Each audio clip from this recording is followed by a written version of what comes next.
আসসালামু আলাইকুম ওয়া রাহমাতুল্লাহ। প্রিয় শিক্ষার্থী, তোমরা কেমন আছো? আশা করি আল্লাহ তাআলার রহমতে অনেক অনেক অনেক ভালো আছো। আলহামদুলিল্লাহ, আমি অনেক ভালো আছি।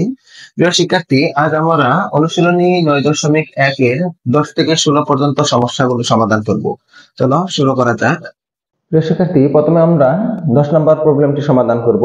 এখানে লিখব যে লেফট হ্যান্ড সাইড সমান tan a root over 1 minus sin square a।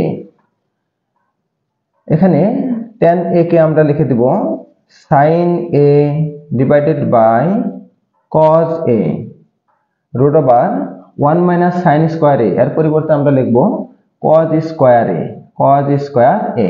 এখানে আমরা যে দুটি সূত্র প্রয়োগ করেছি সেগুলো হলো tan থিটার পরিবর্তে লিখেছি আমরা এখানে sin theta divided by cos theta, এই সূত্রটি প্রয়োগ করেছি, এবং 1 মাইনাস sin স্কয়ার থিটা সমান cos স্কয়ার থিটা, এই সূত্রটি প্রয়োগ করেছি।